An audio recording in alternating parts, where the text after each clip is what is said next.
Capítulo 31. Água Doce.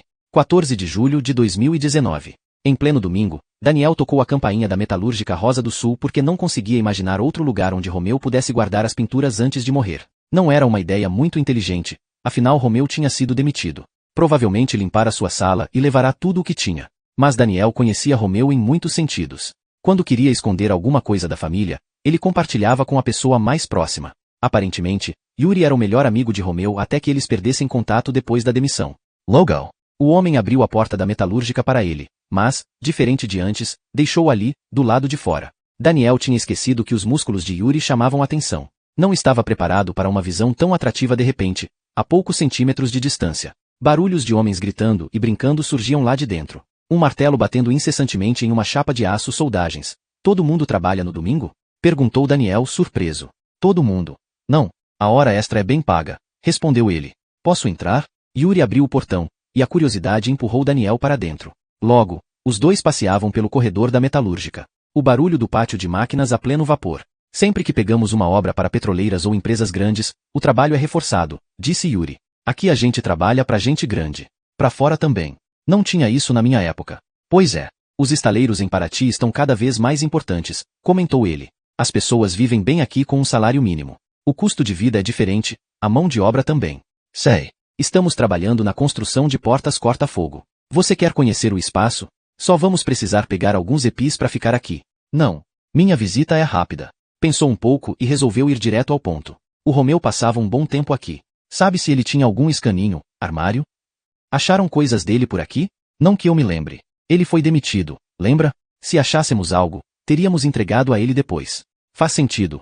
Daniel se sentiu um idiota por alguns segundos. Você sabia que ele pintava? Yuri Mexu atesta, hesitant. Ah, sim. Ele às vezes pintava na hora do almoço. E você chegou a ver alguns de seus trabalhos? Não eram trabalhos. Parecia mais uma distração. Ele costumava pintar quando estava entediado também. Mas era uma coisa dele. Como chegou até isso? Falando com as pessoas, disse Daniel. Aguardou mudo. Yuri precisou de uns poucos segundos até dizer alguma coisa. Se você puder me encontrar hoje no final do expediente, talvez eu possa te ajudar com isso. Acabamos às 14h. Eu não posso esperar. Isso é importante. Yuri fez uma cara de quem não poderia ajudar. Olha, eu não sei como eram as pinturas dele, mas tenho certeza de que isso pode ajudar a entender o que se passava na cabeça dele, insistiu Daniel. Aguardou um pouco mais até acrescentar, em um tom diminuto. Já parou para pensar que pode não ter sido suicídio e que a única forma de a gente saber disso é entender o que de fato estava acontecendo com ele? Enquanto Yuri decidia o que faria, Daniel tentava lidar com o barulho de uma insistente marreta socando repetidamente uma superfície de ferro. Fora o barulho das soldagens, a falação, o cheiro de graxa. Por fim, Yuri soltou o ar com estranheza e prometeu. Me dá 10 minutos e eu te ajudo. Vou te levar para aguardar na ouvidoria. Yuri não foi pontual. Meia hora depois do combinado, entrou na sala onde Daniel mofava as moscas. O jornalista já tinha ouvido o áudio do apóstolo pelo menos 12 vezes, aquele que Jéssica dizia ser o abridor de inquéritos. Que irônico. O homem ameaçara Romeu de morte naquele áudio e, naquela manhã, havia confessado para Daniel que sim, tinha feito aquilo, mesmo sem ser sua intenção. Agora, aquela prova parecia ridícula. Ele precisava de mais. Me desculpe pela demora. Fiquei agarrado no trabalho, disse Yuri com um sorriso constrangido. Colocou em cima da mesa um envelope gordo de tamanho A3. Encontrei isso no armário dele com as botas e outros EPIs. Ele não quis voltar para buscar? Yuri apertou os dedos, limpou a garganta. Eu encontrei o Romeu uma última vez antes da peça. Por acaso, no mercado. Foi estranho, como se não tivéssemos mais a mesma amizade de antes, sabe? Daniel fez que sim. Chegaram a conversar? Yuri balançou os ombros. Ele só disse que eu poderia ficar com todos os desenhos. Se importaria em deixar eles comigo durante um tempo? Yuri devolveu-lhe mais seriedade. Eu não posso. Daniel assentiu com a cabeça. Abriu o envelope com uma pontada de ciúme e já foi capturado pela primeira imagem que viu. O desenho feito em tinta acrílica não tinha os traços de um artista amador, mas de alguém que sabia o que estava fazendo. Com cores amarronzadas e técnicas de sombreamento, Romeu havia desenhado uma gaiola vazia. No desenho seguinte, a pintura mostrava montanhas arroxeadas e um mar de flores em tons magenta. Daniel nem percebeu seu queixo caído. Qualquer pessoa ficaria absorta com a riqueza de detalhes e cores. Esse é o meu preferido, disse Yuri, apressando os dedos entre os postéres de papel colché e selecionando uma das pinturas. No momento mk Yuri coloca sobre a mesa, Daniel foi golpeado por uma ânsia de vômito. Sentiu-se um frouxo por isso, mas não pôde controlar o redemoinho dentro de si, como se fosse feito de água e terra. A pintura exibia um menino em uma técnica que usava riscos. Os pés descalços, a cor da pele preta, as roupas talvez molhadas, a poça de água nos pés. Jonas. Daniel virou o rosto para o lado, baixou a cabeça e abriu a boca. O jato de água suja escapou de sua boca como se ela fosse uma mangueira de apagar incêndio. Seu estômago repuxou-se por dentro por quase 10 segundos até ele se agarrar à cadeira e tudo voltar ao normal. Yuri, que encolheu o corpo, afastando-se do vômito, transformou o rosto em um assombro. Tá tudo bem? Você precisa de ajuda? Daniel não respondeu. Por mais que estivesse enjoado e sentisse o corpo pulsar, fechar os olhos e fingir demência era parte de uma atuação. Temos um técnico de segurança do trabalho. Não só preciso limpar o chão. Yuri contemplou-o com um vislumbre de medo. Limpar o chão? De quê? Daniel olhou para o conteúdo líquido derramado na ardósia. Junto com o vômito, havia folhas e pequenos gravetos. Uma pontada agulhou seu peito. Murda. Pode chamar o médico? Yuri fez que sim, confusão. Quando saiu da sala, caminhou sobre o vômito sem sujar as botas. Assim que ele saiu, Daniel bateu a porta, tirou o celular do bolso, ativou a câmera e capturou o primeiro desenho. O segundo. E então todos, um por um. Vou te dar sua história, Mirella. Capítulo 32. Água Doce. 14 de julho de 2019. Tinha começado a escurecer, e as mãos de Daniel suavam sobre o volante. Não fazia nem uma hora desde que tinha enviado o primeiro retorno detalhado, por escrito, para Mirella. A tarefa consumiu seu dia e o deixou nervoso mesmo após o último ponto final. Incluíra depoimentos, as fotos das pinturas encontradas e também a do apóstolo. Forçou um pouco a barra para justificar a retomada do caso, torná-lo mais interessante.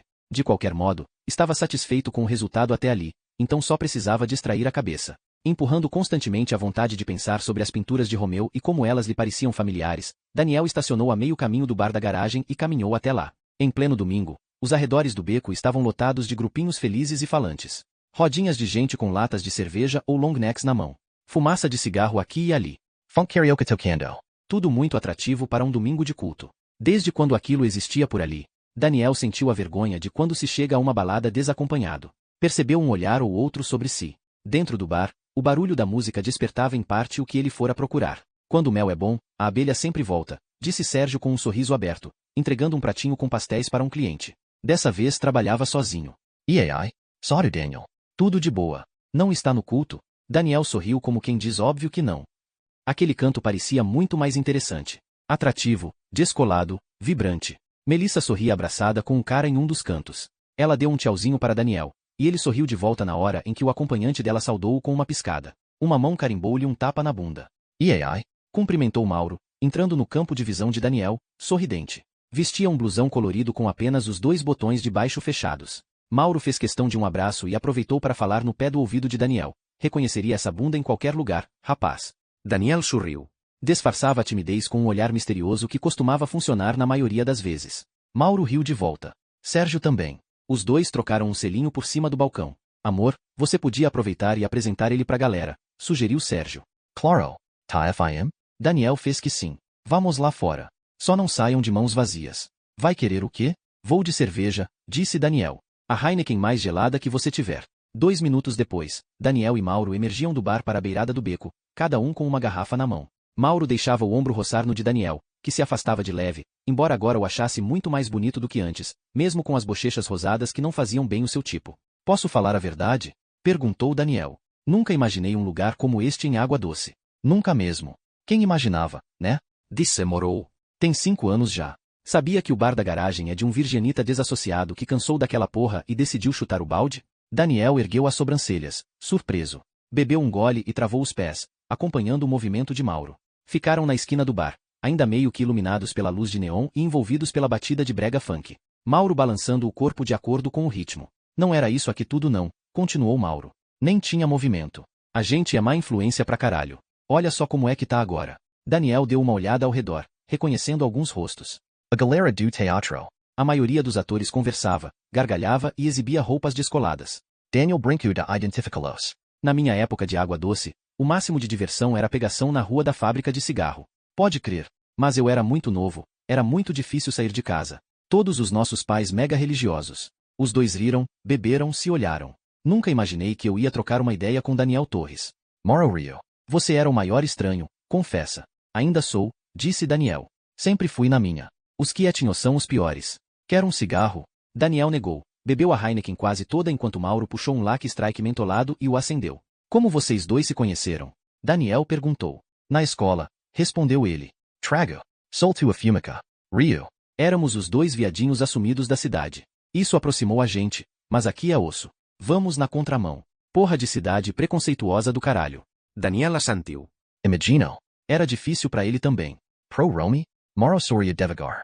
Então você conversou com o Patrick. Ele foi embora porque tem muitos gays concentrados em um único bairro. Mauro soltou uma gargalhada. Arriscou uns passinhos ao som do brega funk. Chamavam aquilo de sarradas. Você disse que achava difícil pro Romeu. Mas o quê? Por quê? Continua Daniel. Ele não era gay. Mauro tragou e soltou a fumaça. Sorriso divertido. A gente tem esse mal de achar que só porque o cara quis entrar pro teatro tinha que ser viado obrigatoriamente. Somos uma merda federal. Ele podia ser perfeitamente um hétero curioso. E tá tudo bem. Preciso de mais cerveja. Os dois voltaram para a garagem andando devagar. Mas aí a galera do teatro não ia com a cara dele por isso, disse Mauro. Ninguém gostou da ideia dele entrar só porque era filho do pastor. Pra piorar, ele não era gay, pelo menos não assumido. Nem bissexual, nada. Tinha um ator gay pra fazer um personagem gay. Porra, que no caso era você, disse Daniel, atento. Mauro confirmou sem rodeios. Você acha que ela preferiu ele pra atrair a cidade? Perguntou Daniel. Você tem dúvida disso? Sérgio apenas colocou um copo com um drink azul no balcão, sorrindo para Daniel. Tá a fim de bagunçar de verdade? Daniel sorriu de lado e cheirou a bebida. Tinha receio de ingerir qualquer coisa de tonalidade azul, mas virou metade de uma vez sem nem perguntar a procedência. Merecia fugir da realidade. Uma hora depois, o som pulsava em seu ouvido junto com as cores dançantes projetadas pelo moving light e pelo globo de luz. O bar apinhado de gente bombava tanto que ele apenas se deixou levar pelo ritmo da música e pelos corpos se esbarrando na fritação máxima do brega funk. Entregue à batida, Daniel sentiu as gotas de suor escorrerem pelo seu corpo. Arrancou a blusa, fechou os olhos para absorver a vibe de uma mão ou outra que deslizava pelo seu corpo. Não conseguia acreditar que estava em água doce, escondido no meio de toda aquela gente jovem bêbada, sorridente, cantando alto e trocando ondas de calor. Uma mão segurou firme em seu pulso e puxou da muvuca para o lado de fora. Ele se deixou levar e, finalmente, foi vomitado da aglomeração. Na rua, a bagunça se estendia, porém mais espaçada e menos intensa. Tá de carro? Perguntou Sérgio. No lugar do avental de barman, exibia o peito no magro e definido. Uma camisa enrolada na cabeça dando-lhe um aspecto indiano. Daniel fez que sim. Eu não bebi. Meu turno acabou, disse Sérgio. Te levo para casa. Daniel testou seu nível de álcool quando meteu a mão no bolso certo e apanhou as chaves com precisão. Pra sua casa, disse. Tal. Sérgio sorriu e pegou a chave de Daniel. Não demorou para caçar Mauro, e os três entraram no carro. Mauro, na parte de trás, não conseguia parar de falar sobre a faculdade de engenharia que seus pais queriam que ele fizesse, na capital do Rio de Janeiro. Ele não tinha passado e queria tentar para artes cênicas. Sérgio dirigiu com atenção, explicando para Daniel as partes da história de que Mauro se esquecia. Pelo visto, ele era um cara detalhista e paciente. Estacionou do lado de fora da vila, e caminharam para a casa do casal. Dependendo do movimento, Daniel via o mundo entortar e esbarrava com Mauro. Então, os dois riam e voltavam a andar direito. Quer tomar um banho? Perguntou Sérgio assim que todos entraram. Daniel não conseguiu responder, pois os lábios de Mauro já marcavam os seus, as mãos correndo-lhe o corpo. Os beijos provando a pele de seu pescoço. Os dedos apressados puxando seu cinto. Sérgio separou-os, sorrindo. Balançava a cabeça para os lados achando graça da ansiedade de Mauro. A presa não vai conseguir subir a escada desse jeito. Calma. Daniel deixou o riso de lado embelezar seu rosto.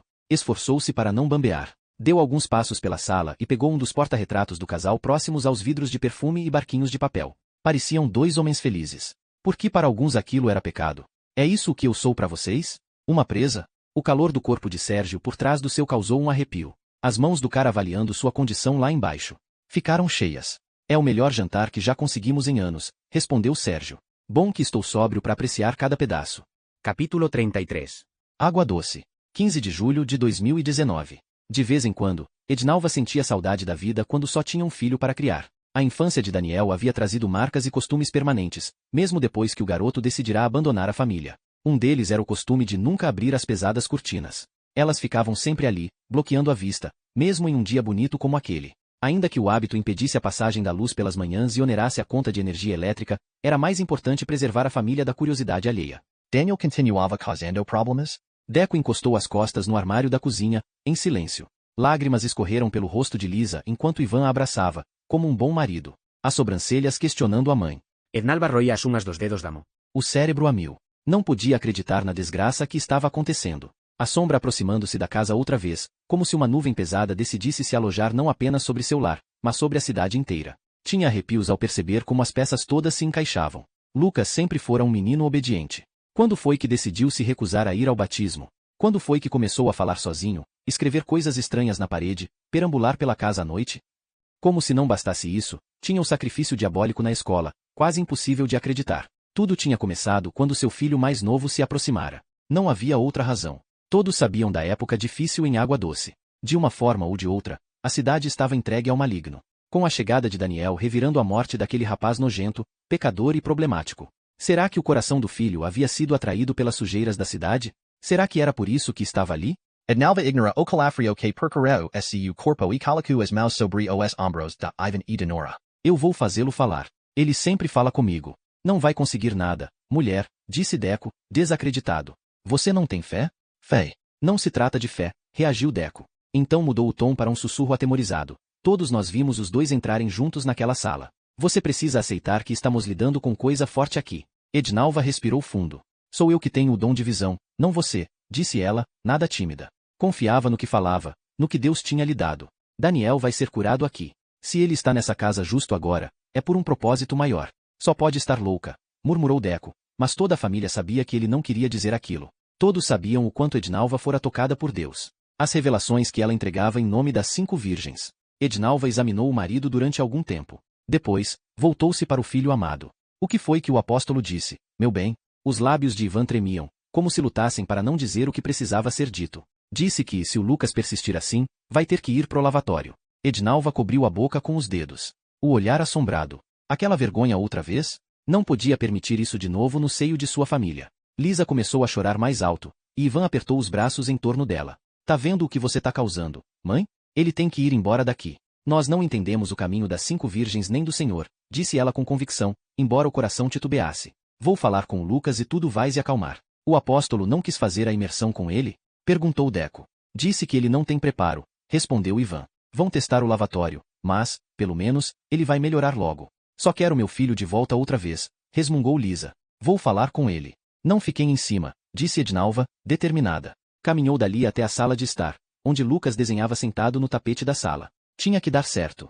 Ednalva enfiou um sorriso no rosto, repetiu uma prece como um chiado e ajoelhou-se ao lado da criança. Lucas nem chegou a tirar o olhar do desenho. Aí está você, disse ela, animada e com a voz aguda. Está desenhando, meu amor? Lucas continuou rabiscando com o giz de cera. Ednalva espiou o desenho disforme, tentando compreender se os traços representavam algo. Parecia um boneco comum e nada mais. Tomar café é importante, filho. Quer que a vovó prepare algo muito gostoso para você? Ednalva teria mais sucesso conversando com as paredes. Alguém girou a chave na porta. Ednalva virou a cabeça e notou a chegada do outro filho. Sabia que ele não havia dormido em casa, embora faltassem tantas informações a respeito dele. Que horas ele comia? O que comia? O que fazia além de perturbar as pessoas? Daniel era como uma sombra debaixo de seu teto, e na maioria das vezes, ela até preferia que fosse assim. Nunca tinham sido de conversar muito. Desde que revira o filho depois de 10 anos, na semana anterior, entenderá que ele não tinha mudado. Ednalva então voltará a ter dificuldades para dormir, preocupada com o filho que tinha se transformado em um homem longe de suas vistas. Todavia, todas as noites se deitava no horário de costume e mantinha os olhos fechados na cama, para Deco não desconfiar de que ela enxergava algo errado. Precisava garantir que o filho ficasse por perto, pois sentia que, se pudesse ajudá-lo, a cura viria a qualquer momento. Ednalva acreditava na voz de Deus e das 5 virgens mais do que em qualquer outra coisa. Bom dia, disse Daniel tanto para o sobrinho quanto para o restante da família, que continuava reunida na outra extremidade da sala, quase na cozinha, todos com semblantes tensos. Bom dia, tio, disse Lucas, o único a responder. Ednalva prendeu a respiração. Observou Lucas sem acreditar no que estava mais claro do que ela gostaria. O modo como ele olhava para Daniel com empolgação. Espiou o marido, o filho e a nora. Os 3 pareciam prestes a cair em cima de Daniel, atribuindo a ele a responsabilidade pela incógnita demoníaca. Mas ela sabia que ele não era tão responsável assim. Era apenas um instrumento que o inimigo usava para atingi-los. Vem cá, meu filho. Fale com o Lucas, chamou Ednalva. Daniel franziu a sobrancelha, em dúvida se o chamado era para ele mesmo. Ednalva confirmou com a cabeça, e ele se aproximou, desconfiado. E aí, Lucas? Disse ele para o sobrinho. E aí, quer pintar comigo? Ah, o tio tem algumas coisas para fazer. Trabalho. O menino fez um beicinho e cruzou os braços. Ednalva com uma cara de pena. Não pode nem um pouco? Perguntou ela. Do outro lado da sala, Lisa fazia que não, desesperada, sem Daniel perceber. Desculpa, mãe. Eu realmente tenho trabalho. Ednalva conhecia a sinceridade de Daniel, mas não a aprovava. Ele não se importava com a família. Ele não falou com ninguém a manhã inteira. Só agora, com você. Daniel ficou em silêncio, um tanto espantado, mas finalmente desceu os joelhos até o tapete. Ednalva quase se derreteu por dentro com o sorriso que o filho deu para Lucas. Era forçado, mas tão bonito. Seu filho. Posso ver seu desenho? Perguntou Daniel. Lucas olhou de soslaio, mas estava na cara que ele queria atenção. Decidiu entregar a folha ao tio. Ednalva acompanhou o movimento e observou os olhos de Daniel. O brilho transformando-se em sombra. É um garoto em uma poça de água? Perguntou Daniel com a voz um tanto rouca. Meu amigo imaginário, respondeu Lucas. Do lado de lá, Lisa só faltava começar a berrar. Ivan e Deco compartilhavam a mesma expressão de indignação, mas também ficaram quietos. Ednalva franziu o senho. Não gostava daquela conversa. Não temos amigos imaginários nesta casa, meu amor. Tenho sim, berrou Lucas. Ednalva chegou a estremecer. Os pelos do braço ouriçados. Eu tenho que ir, disse Daniel, embaraçado, levantando-se. Ednalva segurou-o pelo pulso com uma mão firme. Mesmo sentindo o cheiro de cerveja e cigarro que emanava de Daniel, ela insistiu. Fique perto, implorou ela, reforçando o pedido com os olhos. Daniel olhou com repulsa para a mão da mãe presa em seu pulso. No sal hosteli, ela percebeu algo inacessível. Pior ainda, algo que ela tinha medo de traduzir. Custaria muito. Estragaria o baile de máscaras construído por ela mesma por questão de sobrevivência. Não estava pronta. Preferia a sua sanidade. Preferia acreditar no demônio que conduzia o filho e na nuvem diabólica que pairava sobre a cidade. Com um fio de expectativa pela conversão nas poucas horas que restavam, ela descolou a mão do braço do filho e fez o sinal da cruz. Com as 5 virgens, disse ela. Em breve, tudo ficaria bem. Capítulo 34. Água Doce. 15 de julho de 2019. Conforme se aproximou do casarão, Daniel começou a se lembrar do quanto a família do apóstolo era bem abastecida de dinheiro. Sua entrada ali tinha sido permitida pouquíssimas vezes no passado. Uma casa amarela extensa e dupla, marcada pelo estilo colonial, daquelas que se contam umas 15 janelas apenas na frente. Era curioso como a mente se organizava aos poucos. Daniel viu o esboço de um homem tomando sol sentado em uma cadeira de rodas, imóvel sobre o gramado. Antes de olhar para Melquisedeque de perto, lembrou-se de como sempre fora odiado pelo rabugento. De como Romeu dizia ter medo dele muito antes de o primeiro AVC deixá-lo paralítico. E agora, depois de um segundo episódio, a fúria que emanava parecia impressa em cada ruga de seu rosto. Tudo bem, Daniel? Perguntou a moça vestida de branco, parada logo atrás do velho. Estendeu uma mão simpática. Eu sou a Rosa. Conheço você, disse Daniel depois do aperto de mão. Era estranho nunca precisar dizer seu nome, como se fosse uma espécie de celebridade. Estava atendendo minha mãe um dia desses. Ela apresentou um sorriso curto, mas Daniel não conseguiu ficar nele por muito tempo. Precisava voltar para Melquisedeque e conferir se aquela expressão horrível estava de fato paralisada. Os olhos frios do homem assemelhavam-se aos do neto, belos, mas famintos. Posso ajudar em algo? Perguntou Rosa. Queria falar com a dona Olga. Calma, dona Olga? Ela tá em casa? Sim.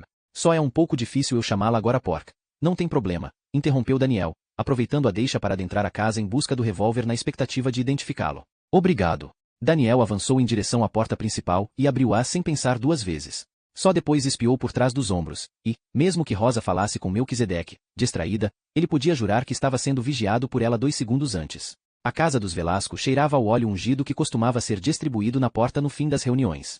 Daniel jamais se esqueceria daquele cheiro. Ele imaginou as horas diárias que Olga devia gastar ungindo cada umbral, janela e porta para atrair a proteção divina e livrar a habitação de todo o mal. Bom, ele estava ali. Daniel evitou fazer barulho enquanto andava pela casa. De repente, Olga surpreendeu. O que faz aqui? Daniel mexeu a boca, sem graça. Sobre os ombros cansados e a pele pálida, Olga vestia um roupão preto, exibindo no rosto bolsas arroxeadas em torno dos olhos pequenos. A enfermeira disse que eu podia entrar. Olga afastou as longas madeixas do rosto e esticou o pescoço, bisbilhotando o quintal por uma das janelas. Depois, voltou-se para Daniel. O que veio fazer aqui? Gostaria de conversar com a senhora se for permitido. Comigo? Sobre o quê? O apóstolo pediu que eu viesse aqui. Disse que seria bom para a senhora conversar com alguém. Ele disse isso? Daniel confirmou com a cabeça. Ela o avaliou dos pés à cabeça. Eu não acho que a água doce esteja fazendo bem a você. Seu espírito está perturbado. A senhora tem razão. Estou tentando me resolver. Esta? Provocou ela, movendo-se até a estante da sala. Apanhou os óculos e encaixou-os acima do nariz. Espero que realmente esteja. Aceita uma oração? Quando chegou bem pertinho de Daniel, quase sussurrou. Vamos lá para cima que aqui embaixo as paredes têm ouvidos. Os empregados. Atento a cada milímetro da casa, o jovem seguiu a mulher pela escada de madeira. Foram parar em um andar ainda mais silencioso, inundado pela luz solar. Olga conduziu Daniel até um dos quartos, que ele logo descobriu ser o dela. No cômodo, entrava uma surra de claridade, banhando a cama de casal, as 2 escrivaninhas, a penteadeira de Olga. Todos os móveis antigos. Daniel mal podia acreditar que a mulher tinha levado ele ali. Por mais que a casa fosse gigante, um quarto íntimo soava como um bom lugar para esconder uma pistola. Na varanda, indicou ela, adiantando-se até uma portinha e revelando um balcão que dava para o lado de fora. Daniel acompanhou o gesto. Muito bonita a casa, mentiu, para manter algum assunto. Parecia uma casa de sinhá. Moro na primeira fundação de água doce, disse ela. Acha que é uma coisa boa? Pela visão estratégica, talvez sim. Daniel apreciou a vista. A casa ficava exatamente no final de uma rua sem saída. Dali de cima, ele podia contemplar a rua inteira. As folhas gastas caídas sobre ela e os carros estacionados nas poucas casas muradas compartilhando a vigilância. Todas elas ocupadas pelos altos sacerdotes, Daniel sabia bem. Desviou a atenção para Rosa e Melquisedeque lá embaixo. Por um breve momento, Rosa espiou de relance, como se soubesse exatamente para onde Olga o levaria. Estou aqui para falar sobre o Romeu, disse Daniel. Falar o que sobre ele? O que a senhora quiser. Em silêncio, ela apertou o corpo com os braços. Não se debruçou na sacada como ele. Apenas conduziu o olhar para as amendoeiras e o conjunto de outras árvores amontoando-se pelos lados da região pacata. Os lábios ressequidos crispavam-se vez ou outra. Ela tentava impedir a vontade de chorar. Eu estava triste com meu filho antes de tudo isso acontecer, disse ela. Ele tinha abandonado Deus. Daniel desviou o olhar e aguardou com paciência até que ela estivesse pronta para continuar. Quando dava o ar da graça nas reuniões era porque o Euclides ia até lá e a gente colocava os dois no carro, forçados. Todos os dois já estavam imundos como você. Talvez ela se salvasse, não sei. Daniel riu. Era rir para não contestar. Amundos. Acha engraçado? Perguntou ela. O olhar duro e frio como metal. Acha engraçado perder um filho? Acha alguma graça em ver que o seu filho está afundando até constatar que não pode mais ajudá-lo? Não, senhora. Me desculpe. Olga apertou ainda mais os braços no corpo. Você não tem ideia do que ele passou, das coisas que nossa família enfrentou, disse ela, magoada. Vai escrever um livro sobre nós? Escrever o quê? Eu só quero entender o que levaria ele a fazer o que fez. Ele era meu amigo. Você está correto, disse ela, finalmente debruçando-se na sacada. Observou Melquisedeque e Rosa por um tempo. Meu filho gostava muito de você. Desde criança. Tentamos tanto fazer com que você desaparecesse, e até agora, depois da partida dele, você ainda está aqui. Daniel fechou a cara involuntariamente. O ódio borbulhou dentro de si, embora não soubesse para quem a própria raiva se direcionava. Provavelmente para si mesmo. Admiro você, sabia?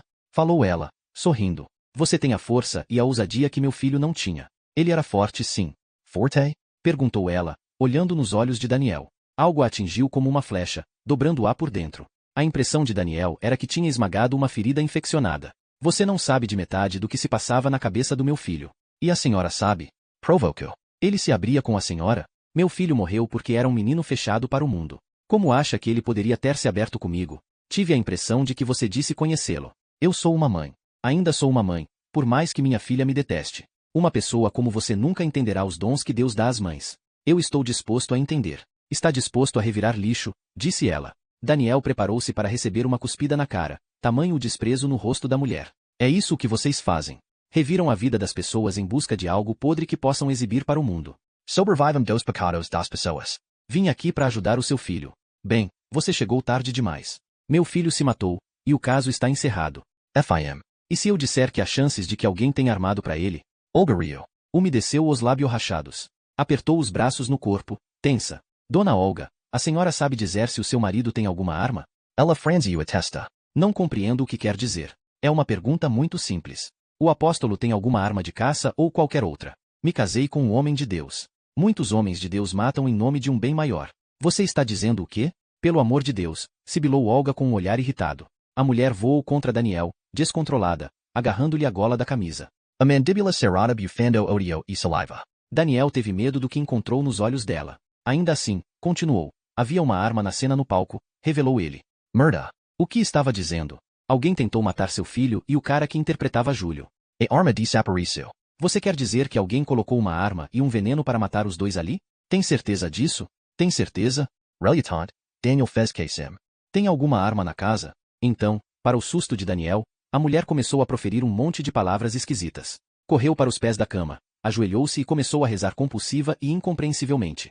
Daniel tentou respirar. Tomou um gole de coragem e começou a revirar o quarto. Abriu todas as gavetas. Olga não protestou. Apenas continuou rezando. Línguas estranhas. Daniel abriu as portas do armário e enfiou as mãos entre as roupas e batas do apóstolo. Olga rezando. Conferiu os cantos, as escrivaninhas, atrás dos livros, das pequenas esculturas e lamparinas, bíblias, garrafas de vidro. Olga rezando em línguas estranhas. Nada. Em lugar nenhum. E ai. exclamou Rosa na porta do quarto. Você precisa ir embora agora. A voz da mulher fez Daniel estremecer, tamanha atenção. Ela ainda está rezando, disse Daniel, nervoso. Rosa correu até ele, fazendo descobrir que tinha força nas mãos. Segurou-o pelos ombros. O tom urgente na voz. Você tem que ir agora, querido. Frustrado, Daniel foi praticamente empurrado porta fora, e também pelas escadas, corredor, sala e, então, na porta da entrada, os dedos de Rosa tornaram-se verdadeiras garras virando para ela. Quando ficaram frente a frente, ela usou um tom de voz minúsculo. Os olhos tomados de medo. Tome cuidado, disse ela, muito rápida. Tem gente poderosa que pode silenciar você. Essa história não é só o que parece. O quê? Como assim? Eles me demitiram. Algo aconteceu na estrada naquele dia, a caminho do hospital. Não posso contar mais nada. Não posso. Eles quem? Daniel ouviu os passos de uma pessoa correndo dentro da casa. Você não sabe com quem está mexendo, sussurrou ela, às pressas. Há gente muito poderosa aqui. Fuja antes que eles levem você também. Capítulo 35. Água doce. 15 de julho de 2019. A ansiedade causou uma fome avassaladora em Daniel, e ele encostou o carro na esquina de uma pensão. O restaurante, humilde, ficava bem na curva. Mesas e cadeiras espalhadas pela sombra debaixo de uma cobertura de telha no meio da calçada. Um corredor minúsculo para quem quisesse passar. Em um quadro negro, o cardápio do dia rabiscado com giz. Mesmo com quase todas as mesas vazias, ele escolheu a mais discreta possível. Cobriu a cabeça com as mãos como se isso o ajudasse a organizar os pensamentos. Há gente muito poderosa aqui. Fuja antes que eles levem você também. Algo no tom de voz daquela mulher assustara-o de verdade. Ser curioso era uma droga porque, ao mesmo tempo que tinha vontade de dar o fora, precisava cavar até o fundo. E não era só para a reportagem. Mais do que isso. Era de Romeu que estavam falando. SCU Romeo. Vai querer o quê? Perguntou a atendente, uma jovem de coque na cabeça, bermuda jeans, havaianas nos pés. A comida mineira. Que? A mineira. Tá escrito ali. Apontou o cardápio com o queixo. A garota fez um bico e revirou os olhos sem a menor vontade de atendê-lo. É carne seca com couve. Dava no mesmo. Daniel apenas assentiu. Tinha coisas mais importantes com que se preocupar. Não tem couve. Tem o quê? Carne, respondeu ela, de má vontade. O olhar de quem estava disposta a travar aquela guerra. A carne seca, a farofa e o tutu, então. Ela escreveu em um papelzinho. E uma coca, por favor, ele disse para o vento, pois a atendente já havia lhe dado as costas. Daniel respirou fundo e se concentrou. A oração esquisita de Olga enchia seus ouvidos. Mencionar a arma soara para ela como um gatilho, o que só intensificava a certeza de que o apóstolo escondia uma em casa. Se era a mesma que Patrick e Cora tinham tentado esconder, ele não sabia. O que fazer dali para frente? Pelo que entendeu da fala de Rosa, tinha havido um incidente no caminho da ambulância que levará Romeu até o atendimento médico. Algo envolvendo gente poderosa. Como ela poderia saber? Será que algo havia acontecido dentro da ambulância? Algo envolvendo o apóstolo?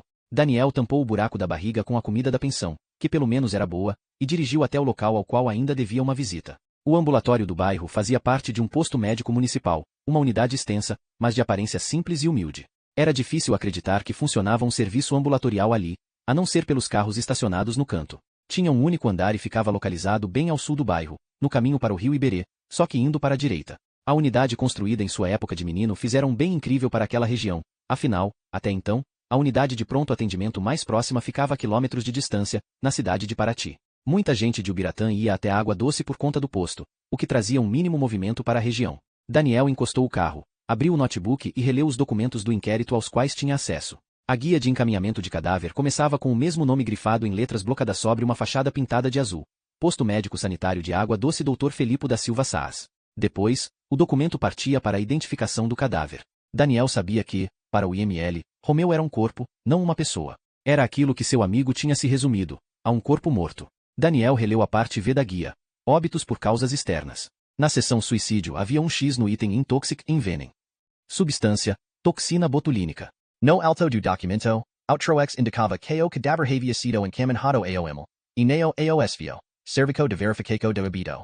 O documento terminava com a assinatura do médico responsável, Anderson Navalha. Era com ele que Daniel gostaria de conversar se tivesse sorte. Podia até ser funcional, mas o impacto visual do posto era péssimo.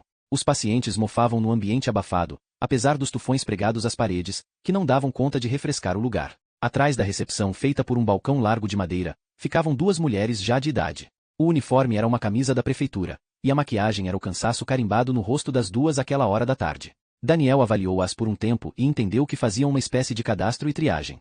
Não seria fácil chegar até o médico do atendimento ambulatorial. Oi, eu precisava falar com o Dr. Anderson Navalha, disse Daniel, apoiando os pulsos no balcão e testando um tipo de sorriso galanteador. A atendente não chegou sequer a olhá-lo. Vocês têm uma mania de gravar dia de doutor, né? Quantas vezes eu vou ter que falar que não é assim que funciona? Daniel olhou para outra atendente em busca de salvação, mas ela parecia concentrada em preencher um formulário no computador. Berrou o nome de um paciente, e ele veio correndo de uma das cadeiras do fundo. Começaram a conversar sobre o histórico dele como se fossem conhecidos há séculos. O senhor vai ficar aqui parado na minha frente?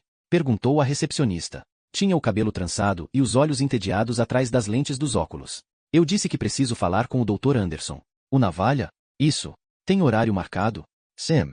A recepcionista desenhou a maior cara de descrença. O que você quer? Tenho um horário marcado com ele. O Dr. Navalha não atende mais. Trabalha junto com os gestores no administrativo. Você deve estar enganado. E ele tá aqui hoje? Ela fez que sim de má vontade. Daniel tirou a carteira do bolso e apresentou a identidade a ela como se fosse um distintivo. Meu nome é Daniel Torres. Sou repórter da revista Vozes. Preciso falar com ele com urgência. Pode avisá-lo, por favor? A recepcionista olhou-o de soslaio. Depois soltou uma gargalhada. Meu nome é Bond.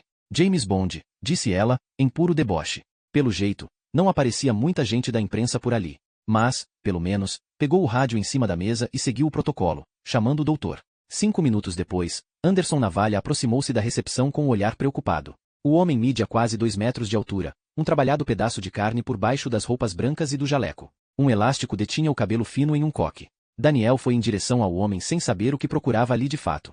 Oi. Sou o Daniel. Tudo bem? Perguntou o doutor sem um sorriso de apresentação. Como posso ajudar? Sou repórter da revista Vozes e estou investigando um caso que aconteceu no último dia 2 de abril. Com os olhos estreitos em direção a Daniel, Anderson confirmou com a cabeça. Ouvi falar de você, disse ele. E como posso ajudar? Daniel podia sentir os olhos ao redor pregados em si e no doutor. Cambada de gente fofoqueira. Pode ser em um lugar mais reservado? Infelizmente, não. Estou em uma reunião. Daniel encarou o doutor.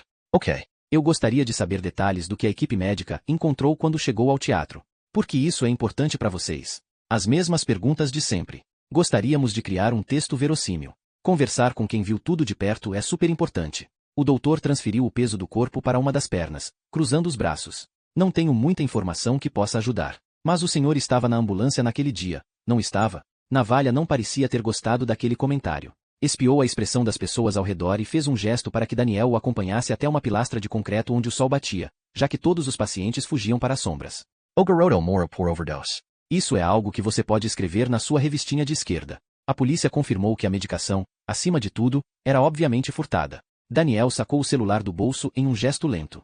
Ligou o gravador. Estava cansado de ser caçado naquele bairro de merda. Queria caçar. O senhor se importa em dizer como encontraram o corpo? Anderson sorriu para o gravador, afrontado. Vou te ajudar porque você tem pais incríveis. Do contrário, não tenho obrigação nenhuma de dar depoimento à imprensa. Faça-me o favor. Daniel Agardio. Foi utilizada uma ambulância intermediária para atender ao caso. Ele não tinha morrido, mas apresentava os sinais vitais muito fracos. Você sabe o que é pulso filiforme? Não. O garoto tinha poucas chances de viver. Tentamos reverter na hora, mas ele não reagia. Colocamos ele no carro e trouxemos até aqui. O que aconteceu no caminho para cá? Ele não resistiu. Disso eu sei. Estou falando do restante. O médico apertou os olhos.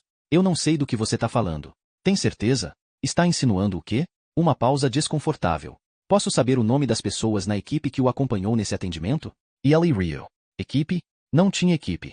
O senhor fez o atendimento sozinho? Eu e uma técnica. Olha, eu não tenho tempo para esse monte de besteira. Espero que o senhor fique bem. Dr. Anderson, chamou Daniel, mas outra vez falará com o vento. O médico já tinha lhe dado as costas, deixando-o só.